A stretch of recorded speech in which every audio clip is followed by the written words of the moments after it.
¿Por qué no te subes al Mercedes-Benz que te regalé? La voz tenía una severidad capaz de cortar incluso el aire helado del invierno. El dueño de esa voz era mi abuelo. La ventana trasera de su coche se deslizó hacia abajo y me miró fijamente. La leche de fórmula para mi hijo, Isen, estaba a punto de acabarse. Esa era la única razón por la que estaba afuera, soportando el frío insoportable. Sujetaba el manubrio de una bicicleta de segunda mano que se había ponchado en cuanto salí de la casa. Con Isen bien sujeto a mi pecho en un portabebés viejo, seguí caminando mientras él me observaba en silencio. Mi esposo estaba en el extranjero, sirviendo como soldado del ejército de Estados Unidos. Durante ese tiempo, yo vivía en la casa de mis padres, donde también se quedaban mis padres y mi hermana menor. Pero ese lugar nunca fue realmente mío. Mi independencia fue siendo arrancada poco a poco, y todo, desde cómo criaba a mi hijo hasta cada una de mis acciones, quedó bajo el control de mi familia. El símbolo más cruel de esa dominación era el coche. Era un Mercedes-Benz plateado que mi abuelo me había regalado para celebrar tanto mi matrimonio como el nacimiento de Isen. Nunca me permitieron ni siquiera tocar las llaves de ese auto nuevo. Acabas de ser mamá y estás agotada. Tiene más sentido que tu hermana lo use para que el coche no se desperdicie. Eso fue lo que dijeron mis padres. Y a mí solo me dieron una bicicleta vieja. La aparición repentina de mi abuelo fue completamente inesperada. Parecía entenderlo todo incluso antes de que yo pudiera ponerlo en palabras. Sus ojos se movieron entre mi rostro completamente agotado, su bisnieto en mis brazos y la bicicleta destartalada a mi lado. En respuesta a su pregunta, contesté con voz temblorosa. Ese fue mi primer acto de resistencia. Yo solo tengo esta bicicleta. Mary es la que maneja el Mercedes. Esas palabras lo cambiaron todo. La expresión desapareció del rostro de mi abuelo y vi como una furia profunda se asentaba en sus ojos. Sin decir una sola palabra, le hizo una seña al chofer. La puerta del coche se abrió. Era la primera puerta que me sacaba de esa situación sin esperanza. Desde ese momento comenzó nuestro contraataque. Este es el registro de mi lucha, junto a mi hijo, para recuperar todo lo que nos habían quitado. Cuando me hundí en el asiento trasero del coche de mi abuelo, el aire cálido envolvió mi cuerpo congelado. Isen dormía plácidamente en mis brazos, respirando suavemente. El simple hecho de quedar físicamente separada del mundo helado de afuera me hizo luchar por contener las lágrimas. La bicicleta quedó atrás, enterrada en la nieve, como si simbolizara a mi antiguo yo. Mi abuelo no preguntó nada de inmediato. Mientras el coche avanzaba en silencio, solo observó mi perfil. Ese silencio pesaba más que cualquier interrogatorio. Finalmente habló. Olivia, esto no es solo por el Mercedes, ¿verdad? Esas palabras me atravesaron el corazón. El miedo volvió a surgir. Yo sabía mejor que nadie las consecuencias de desafiar a mis padres y a mi hermana. Me habían tachado de malagradecida e inestable mentalmente, e incluso se lo habían dicho a mi esposo. Si decía la verdad, podrían intentar quitarme también a Isen. Pero los ojos de mi abuelo parecían ver más allá de mi duda. Su mirada se posó en Isen, en mis brazos. Esa pequeña presencia me dio el valor final que necesitaba. El futuro de este niño jamás debe ser gobernado por esa casa. Abuelo, esto no es solo un problema familiar. Esto es un crimen. Lo dije sin temblar, con una voz calmada, firme e inquebrantable. Relaté únicamente los hechos, de manera concisa y sin adornos. El Mercedes que me habían quitado, el correo que manejaban sin mi consentimiento y una serie de retiros sospechosos de mi cuenta bancaria personal, la cual había mantenido desde antes de casarme. Me habían dicho que, como todavía me estaba recuperando mal del parto, mi madre se encargaría de las compras y los gastos diarios, así que le confié mi tarjeta. Pero las cantidades retiradas eran demasiado grandes para considerarse gastos normales. Mientras hablaba, mi voz fue recuperando fuerza. Cada hecho me obligaba a reconocer lo anormal que era realmente mi situación. Mi abuelo escuchó en silencio hasta el final. Cuando terminé, solo le dijo una cosa al chofer. Dirígete a la estación de policía. Su voz era fría como el hielo, llena de una determinación inquebrantable. Abuelo, por favor, espera, grité sin poder detenerme. ¿No es demasiado? El miedo a acusar a mi propia familia de sangre me dominó. Mi abuelo tomó mi mano con firmeza. Olivia, escucha bien. Están usando la palabra familia como escudo mientras le roban el futuro a ti y a Isen. Esto ya no es un asunto familiar. Como tú misma acabas de decir, es un crimen claro e innegable. Y puedes estar tranquila, desde este momento, tú y Isen están bajo mi protección. Esas palabras eran exactamente lo que había anhelado escuchar durante tanto tiempo, pero que nadie jamás me había dicho. Está bien. Vamos a la policía. También voy a contratar a un abogado y a luchar contra ellos. Por favor, ayúdame. No fue una súplica. Fue una declaración de determinación dirigida a un aliado que pelearía a mi lado. Mi abuelo me miró sorprendido, y luego una sonrisa orgullosa apareció lentamente en la comisura de sus labios. Esa es mi nieta. Claro que sí. Usaré todos los medios a mi alcance. En el instante en que escuché esas palabras, algo que había estado tensado dentro de mí finalmente se rompió, y una sola lágrima recorrió mi mejilla. Fue la última lágrima de debilidad que derramaría en esta historia y, al mismo tiempo, la primera lágrima de nuestro contraataque. Nunca antes un lugar como una estación de policía me había resultado tan intimidante. Si mi abuelo no hubiera estado a mi lado, quizá habría dado media vuelta en la entrada.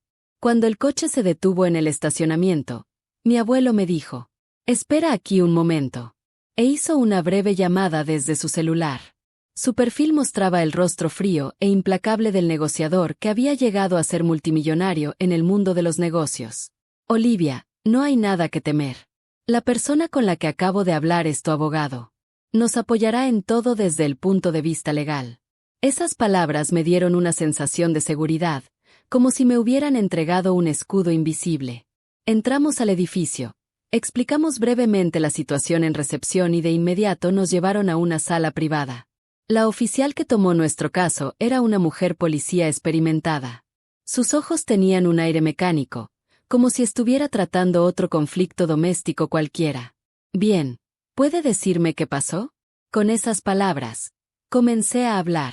Al principio, mi voz temblaba. Estaba a punto de acusar a mis propios padres y a mi hermana de ser criminales. Esa realidad me apretaba la garganta con culpa. Pero el peso de Isen en mis brazos me obligó a continuar. Tenía que proteger el futuro de este niño. Cuando pasé de la historia del Mercedes-Benz a una explicación detallada del flujo sospechoso de dinero en mi cuenta bancaria, la expresión rutinaria de la oficial desapareció. Empezó a mover su pluma con mayor rapidez y a lanzarme preguntas directas. ¿Sus padres le dieron alguna explicación por esos retiros? Solo dijeron que era para los gastos de la familia. ¿Le daban suficiente dinero para cubrir sus propios gastos? No. Siempre me decían que no alcanzaba. Mi abuelo, que había estado escuchando en silencio, intervino con calma. Oficial, ese no es el único problema. Yo le regalé a mi nieta un fondo fiduciario de $150,000 para su futuro y él, de su hijo. Los documentos debieron haberle llegado a ella también. Olivia, ¿qué pasó con ese dinero? Ante sus palabras, negué lentamente con la cabeza. ¿Qué? Nunca he visto ese dinero ni ningún documento parecido. Ni una sola vez. En cuanto escuchó mi respuesta, el rostro de mi abuelo se endureció por completo. No se dirigió a mí, sino a la oficial, y habló en voz baja. Creo que ahora entiende. Hay una fuerte sospecha de que ocultaron la existencia de esos $150,000 que debían pertenecerle a Olivia y que además han estado retirando dinero de manera ilegal. Con esa sola declaración, el ambiente de la sala cambió por completo. Los ojos de la oficial se endurecieron. Esto ya no era una simple disputa financiera entre padres e hija. Era un caso calculado y malicioso de explotación. Cuando terminó todo el testimonio, la oficial dejó su pluma y me miró directamente. Gracias. Lamento haberla hecho revivir algo tan doloroso. Hemos aceptado oficialmente su denuncia. Iniciaremos de inmediato una investigación como caso penal, con fuerte sospecha de robo y fraude. Esas palabras significaban que el inmenso poder de la ley finalmente estaba de mi lado. Cuando salimos de la estación de policía, el cielo ya comenzaba a oscurecer. Subimos al coche de mi abuelo y nos dirigimos a su propiedad, en una dirección completamente opuesta a la casa de mis padres. «Abuelo, ¿qué va a pasar ahora?», pregunté con voz temblorosa. «Actuaremos conforme a la ley. Eso es todo», respondió él con brevedad. Pero en esas pocas palabras había un peso que indicaba que ya había previsto todos los posibles desenlaces. El abogado vendrá a verte mañana a primera hora.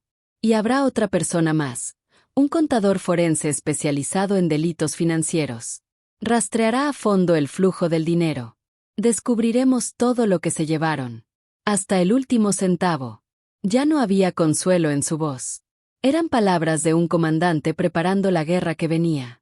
Poco después, el coche atravesó las puertas de la propiedad de mi abuelo, un lugar que había visitado muchas veces en mi infancia. Era un refugio seguro de mis recuerdos, lleno del calor de una chimenea y el aroma de libros antiguos. El personal nos recibió en silencio y nos condujo a una habitación donde ya habían preparado una cuna para Isen. Después de acostarlo, el hilo de tensión que había estado estirado dentro de mí finalmente se rompió y me desplomé en el sofá. Junto con el alivio, una ola de ira intensa me invadió. Tendría que enfrentar a mis padres y a mi hermana en un tribunal. No había forma de que se quedaran callados y aceptaran esto. ¿Tienes miedo?, preguntó mi abuelo en voz baja, de pie a mi lado. No. Solo siento coraje y estoy pensando en lo que podrían hacer después. Al escuchar mi respuesta, mi abuelo asintió con satisfacción. Olivia, escucha bien. Esta no es una pelea que tú empezaste. Es una guerra que ellos iniciaron. Y en una guerra, la misericordia es innecesaria. Quédate cerca de Isen esta noche y descansa bien. A partir de mañana, comienza nuestro contraataque. Esa noche, por primera vez en meses, pude dormir profundamente, desde el fondo del corazón. Isen, quizá adaptándose rápido al nuevo entorno, durmió toda la noche sin despertarse ni una sola vez. El silencio y la seguridad de la propiedad de mi abuelo calmaron nuestros cuerpos y mentes agotados. Sin embargo, esa paz no duró mucho. A la mañana siguiente, al despertar, me di cuenta de que mi celular vibraba sin parar. La pantalla estaba llena de una cantidad increíble de llamadas perdidas y mensajes. Todos, absolutamente todos, eran de mi padre, mi madre y mi hermana. Cuando abrí los mensajes, sentí que el corazón se me helaba. Al principio estaban llenos de una preocupación fingida. Olivia, ¿dónde estás? Isen está bien. No desaparezcas sin decir nada, nos estás preocupando. Pero conforme seguí desplazándome, el tono empezó a revelar su verdadera naturaleza. Eres una madre irresponsable. Trae al bebé de regreso de inmediato. ¿Quién te metió esas ideas tan estúpidas en la cabeza? A medida que los mensajes pasaban de la preocupación a las amenazas directas, una ira fría y ardiente me llenó el pecho. Todavía creían que yo era tan indefensa como antes. Esa arrogancia era imperdonable. Y entonces llegó el mensaje de mi hermana, el que más me dolió. Mamá y papá están muy preocupados ahora que te fuiste. Si hubo algún malentendido, quiero que hables con nosotros. Pero si sigues actuando de manera tan egoísta, puede que no me quede otra opción más que declarar que eres mentalmente inestable y que no estás en condiciones de criar a un niño adecuadamente. No quiero hacer eso, claro. Era una amenaza clara, disfrazada de amabilidad. Al mismo tiempo que intentaban averiguar dónde estaba, ya estaban construyendo una narrativa falsa para los demás y para mi esposo, que Olivia se había vuelto mentalmente inestable y había desaparecido con su hijo sin consultar a nadie. Un miedo escalofriante volvió a recorrerme la espalda. Justo entonces llamaron a la puerta y mi abuelo entró al cuarto. Al ver la tensión en mi rostro, preguntó en voz baja. ¿Qué pasa? Le mostré la pantalla de mi celular. Por favor, mira esto. Acaban de enviarme la evidencia perfecta.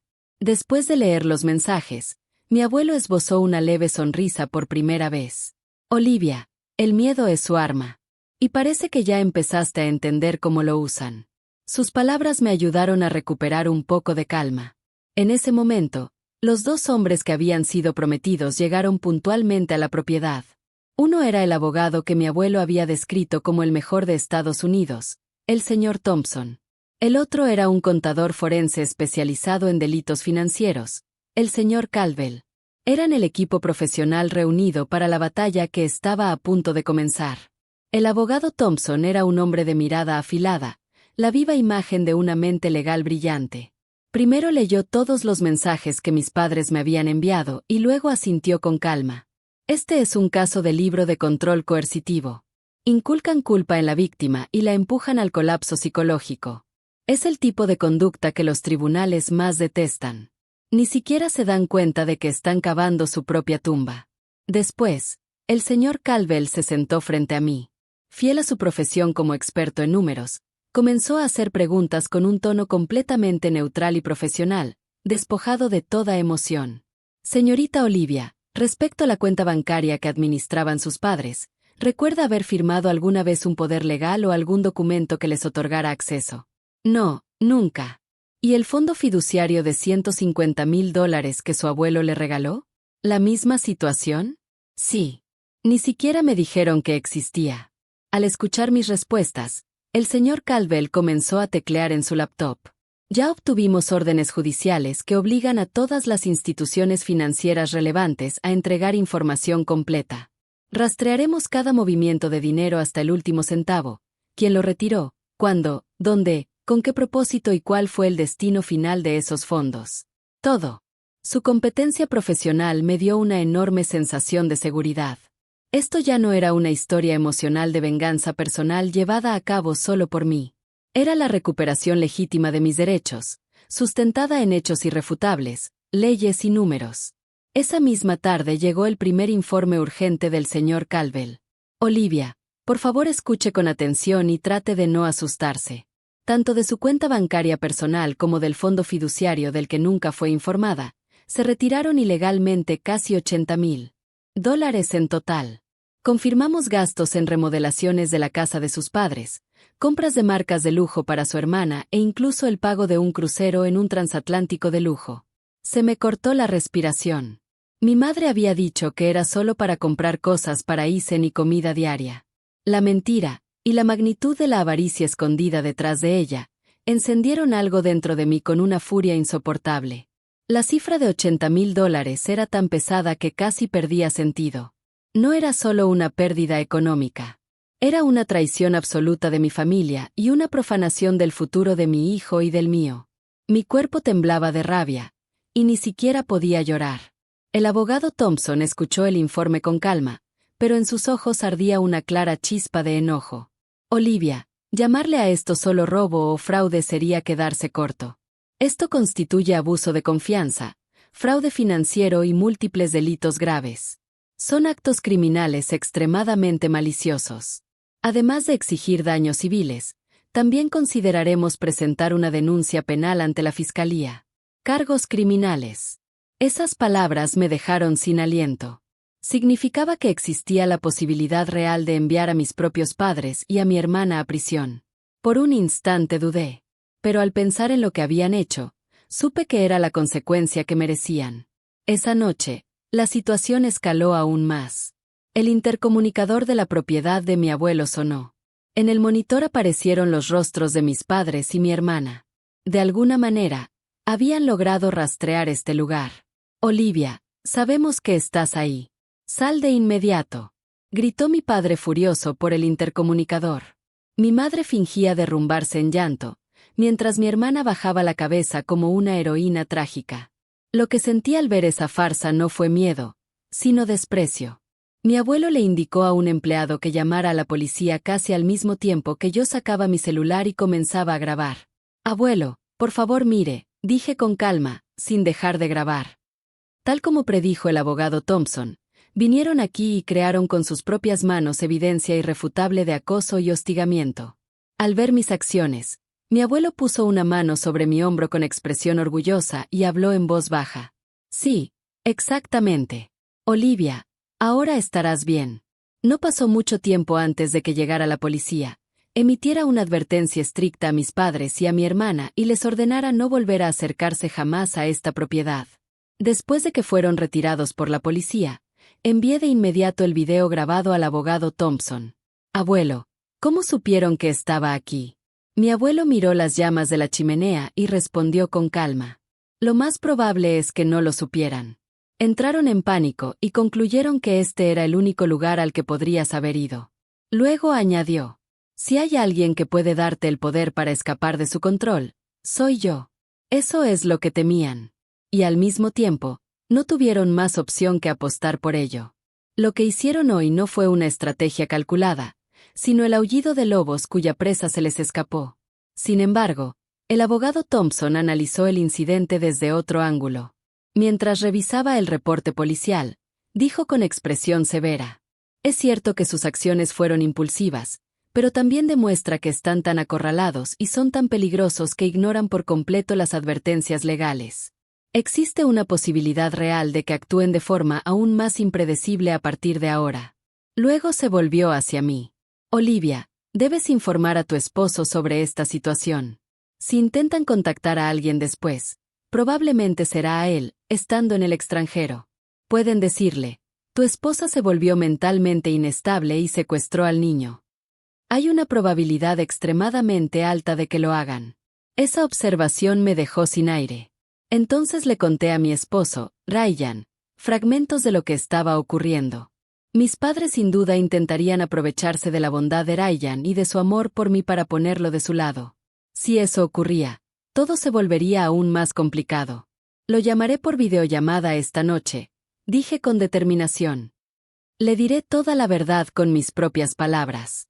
Esa sería la siguiente prueba que tendría que superar. Tomando en cuenta lo que dijo el abogado Thompson, expresé otra preocupación. ¿Y el dinero que aún queda en mis cuentas? ¿Podrían retirarlo todo?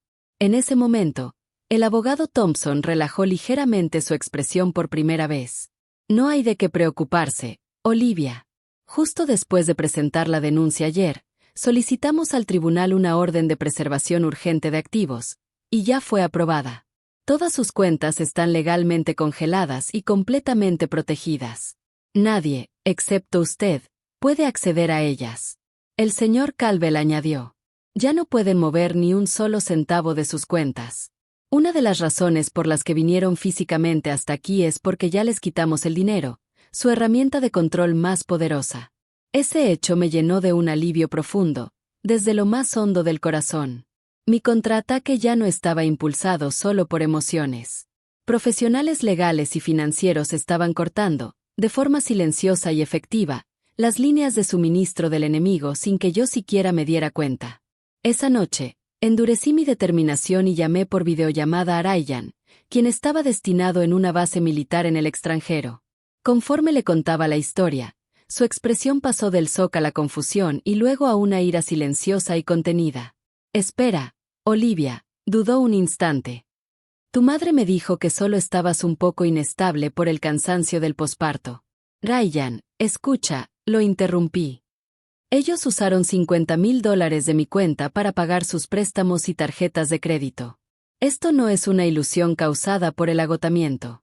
Son hechos confirmados por un contador forense. Después de un largo silencio, Ryan soltó un suspiro profundo. Lo que apareció en sus ojos no fue duda hacia mí, sino una fría ira contra quienes intentaron engañarnos. Eso es imperdonable. A mí también me mintieron, dijo con la voz calmada y firme de un soldado. Entonces, ¿qué puedo hacer? Esas palabras me salvaron. Me creyó. ¿Me crees?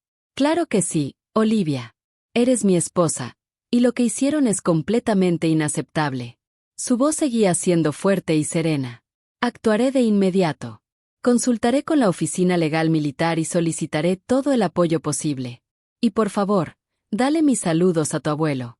Dile que le estoy agradecido por protegerte a ti y a Isen.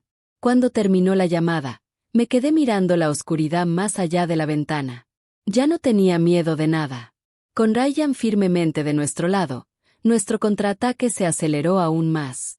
A través de la oficina legal militar, Ryan preparó documentación que demostraba que este caso constituía una explotación maliciosa de la familia de un miembro del servicio militar y la envió al abogado Thompson. Creyeron que solo estaban engañando a una ama de casa común. Pronto descubrirían lo que realmente significa meter las manos con la familia de un miembro activo del ejército de Estados Unidos. Esa documentación se convirtió en un arma poderosa, reforzando la legitimidad de nuestro caso ante el tribunal. A partir del día siguiente, nuestro contraataque entró en una nueva fase. Bajo el mando del abogado Thompson, comenzaron de lleno los preparativos para una victoria decisiva en la corte, mientras las pruebas se reunían de forma sistemática, una por una. Además, su equipo descubrió otra prueba definitiva. Se trataba de un documento legal oficial elaborado cuando mi abuelo me regaló $150,000 como donación vitalicia. En ese documento se establecía con absoluta claridad que el propósito de esos fondos era exclusivamente para mí y para la educación y el futuro de mi hijo. Las acciones de mis padres eran una violación directa e innegable de ese fideicomiso. Esta es una prueba perfecta e irrefutable, dijo Thompson con seguridad mientras sostenía el documento. En el tribunal no tendrán otra opción más que admitir que actuaron de manera deliberada y fraudulenta. Día tras día, cada nueva prueba que salía a la luz alimentaba mi enojo, pero al mismo tiempo me daba una extraña sensación de calma. Esto ya no era una disputa familiar cargada de emociones. Era un proceso legal en el que cada documento demostraba objetivamente sus crímenes. Paso a paso, los fuimos acorralando. El rastro del dinero, los documentos legales, los reportes policiales y el respaldo militar. El castillo de mentiras que habían construido estaba a punto de derrumbarse. El día en que finalmente se reunió toda la evidencia, el abogado Thompson nos citó a mi abuelo y a mí en su despacho. Sobre la mesa se alzaban pilas enormes de expedientes gruesos. Eran el símbolo de nuestra furia silenciosa. Todo está listo, dijo mientras tomaba uno de los archivos. Este es el borrador final de la demanda que se presentará ante el Tribunal del Distrito. Exige una indemnización, la devolución de todos los bienes retirados ilegalmente y una orden de restricción permanente contra sus padres y su hermana. Hizo una breve pausa y continuó. En el momento en que esta demanda sea aceptada y le sea notificada, comenzará la verdadera batalla. No habrá marcha atrás. Olivia, necesito confirmar tu decisión final. No dudé ni un segundo. Lo primero que vino a mi mente fue la desesperación que sentí aquel día helado, caminando por la carretera con Isen en brazos. Nunca quiero volver a vivir algo así. Y jamás permitiré que mi hijo lo viva. Proceda. Voy a pelear. Unos días después, la demanda fue aceptada oficialmente y entregada en la casa de mis padres por un actuario judicial. Esa sola hoja de papel abrió una grieta profunda en los muros de control que habían construido. Y entonces llegó el día del destino, cuando me presenté frente al juzgado junto a mi abuelo. Había dejado a Isen con una niñera de absoluta confianza.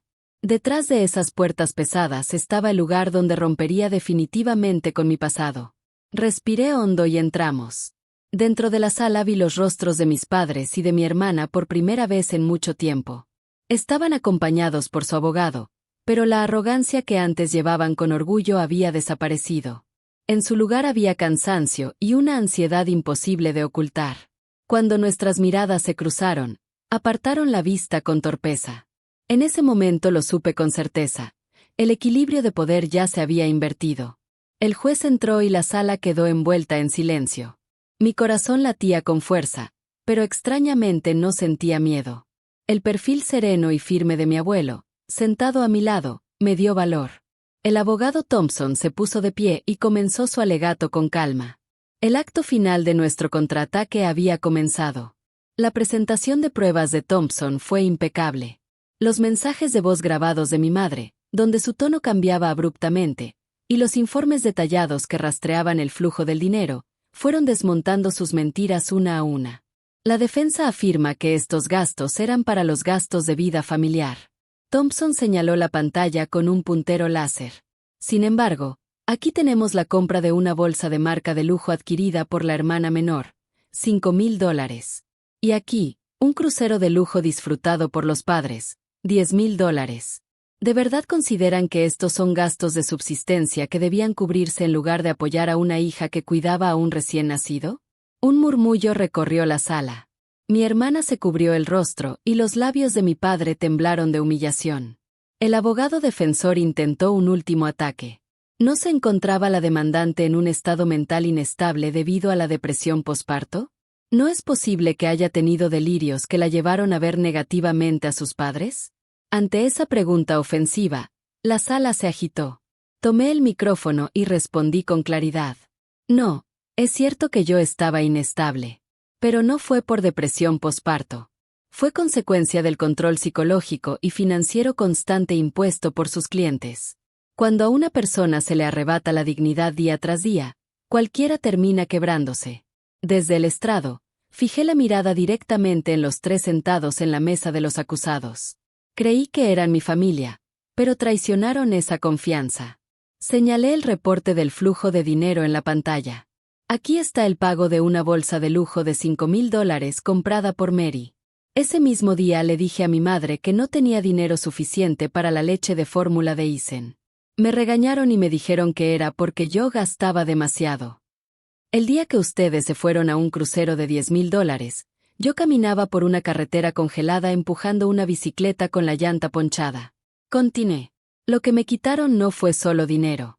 Me arrebataron la confianza y la dignidad que debía tener como madre y como ser humano. Me trataron como si fuera incapaz y sin poder, y trataron de convencerme de que controlarlo todo era amor. Hice una pausa y los miré uno por uno a los ojos. Pero eso no es amor. Es control. Es explotación. Yo no soy su propiedad. Ya no les tengo miedo. Hoy, aquí, rompo definitivamente con nuestro pasado. No hay lugar para ustedes en nuestro futuro. Cuando terminé de hablar, la sala quedó en completo silencio. Mi padre comenzó a llorar en silencio. Eran las lágrimas que marcaban el final de su control. Tras concluir el testimonio, el abogado defensor intentó responder, pero sus palabras eran débiles y ya no llegaban a nadie. Frente a la luz abrumadora de la verdad, toda mentira se replegaba a las sombras. Concluidos los alegatos, el juez habló con voz solemne y sin emoción. Tras revisar todas las pruebas presentadas, este tribunal emite el siguiente fallo. Primero, sobre el dinero. El tribunal determina que los demandados retiraron ilegalmente un total cercano a $80,000 de las cuentas de la demandante y los usaron para fines personales. En consecuencia, se les ordena devolver el monto total, más los intereses correspondientes. Luego, el Mercedes-Benz. El tribunal determina que los demandados poseyeron de manera ilegal el vehículo regalado a la demandante por su abuelo. Dicho vehículo deberá ser devuelto de inmediato. Finalmente, el juez fijó una mirada severa en mis padres y mi hermana. El asunto más grave es el abuso psicológico y financiero ejercido contra la demandante. Esto constituye una forma extremadamente maliciosa de control coercitivo que explotó la confianza inherente a una relación familiar. Hizo una breve pausa y dictó la sentencia final. Se emite una orden de protección permanente que prohíbe a los demandados acercarse a Olivia y a su hijo Isen. Cualquier violación de esta orden resultará en arresto inmediato y encarcelamiento. El mazo cayó. Todo había terminado. Apreté con fuerza la mano de mi abuelo y solté un suspiro largo y profundo. Fue la primera respiración verdadera que pude tomar desde el fondo de mi corazón en más de un año. Meses después, sostenía en mi mano las llaves de mi propio departamento. Isen dormía en el asiento trasero, y yo sujetaba el volante de aquel Mercedes-Benz plateado. Con el apoyo incondicional de mi abuelo, nuestra nueva vida había comenzado en silencio. ¿Y qué fue de ellos? Según el informe final del abogado Thompson, se vieron obligados a vender su casa para pagar la indemnización ordenada por el tribunal. Mary, despojada del Mercedes por orden judicial, ya no pudo sostener su antiguo estilo de vida lujoso. Su reputación en la comunidad local se desplomó y sus antiguos amigos se alejaron por completo.